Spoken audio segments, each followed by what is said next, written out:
ప్రభునందు ప్రియులైన మీకందరికీ యేసుక్రీస్తు ప్రభువారి నామంలో శుభవందనాలు తెలియజేస్తూ ఉన్నాం. దైవ సేవకులు బ్రదర్ భక్త సింగ్ గారి పరిచర్యలో నుండి అలసిన వాణిని ఓరడించు మాటలు. డిసెంబర్ 13. కావున మీరు వారి మధ్య నుండి బయలువెడలి ప్రత్యేకముగా ఉండుడని ప్రభువు చెప్పుచున్నాడు. కొరింథీయులకు రాసిన 2వ పత్రిక 6వ అధ్యాయం 17వ వచనం. దేవుడు యాకోబుతో బేతేలుకు వెళ్ళుమని చెప్పెను. నీవు లేచి ఈ దేశములో నుండి బయలుదేరి నీవు పుట్టిన దేశమునకు తిరిగి వెళ్ళుము అని చెప్పెను. ఆదికాండం 31వ అధ్యాయం 13వ వచనం. అయితే యాకోబు సంపూర్ణముగా లోబడకుండునట్లు శోధించబడెను. అతడు షెకెమునందు నిలిచిపోయెను. అక్కడే అతని కుమార్తె దీనా ఆ దేశపు కుమార్తెలను చూడవెళ్ళి షెకెము యువరాజు ద్వారా అపవిత్రపరచబడెను.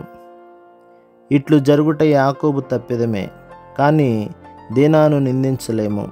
ఆమె యవనస్తురాలు, అనుభవము లేకుండెను గనక ఆమె తల్లిదండ్రులు దీనిని యోచించవలసి ఉండెను.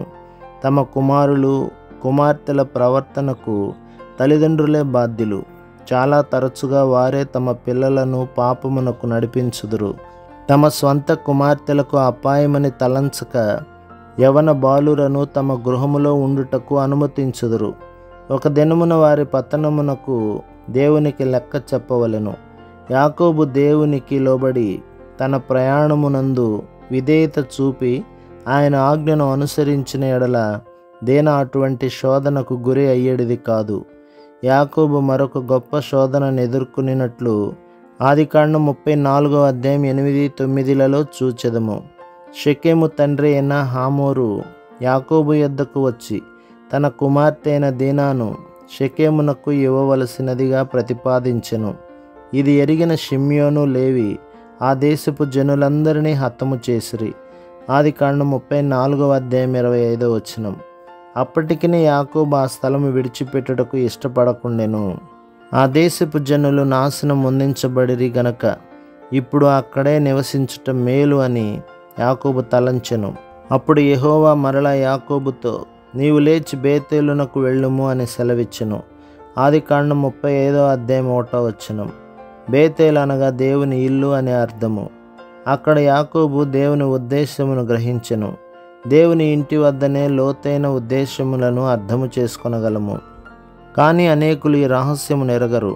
తమ గత ఆశీర్వాదములతో తృప్తి చెంది దేవుని మందిరమునకు దూరముగా ఉండునట్లు మోసగించబడెదరు. దేవుని మందిరముల ఆరాధన సహవాసమునందు పూర్తి భాగము పొందని ఎడల ఇట్టి శోధనలో పడిపోవుట ఎంతో సులభము. కొందరు మేమెంతో పని కలిగి ఉన్నామని కుంటి సాకులు చెప్పెదరు. కొందరైతే తమ పిల్లల బాధ్యతలు, స్నేహితులు, బంధువులను బట్టి మేము వెనుకంజ వేయుచున్నామని చెప్పెదరు. కొందరైతే ఆదివారము గాక వచ్చే ఆదివారము మందిరమునకు వెళ్ళెదమని అనుకొందురు. ఆ వారము కూడా మరొక ఆటంకము వచ్చుట చేత వారు వారి పిల్లలు కూడా శరీరేచ్ఛలు లోకేచ్ఛలకు లొంగిన వారై ప్రతి విధమైన అపవిత్రతకు పాపమునకు బానిసలయ్యెదరు. ప్రభు మిమ్మును మీ కుటుంబమును మీ సంఘమును దీవించి ఆశీర్వదించునుగాక. ఆమెన్.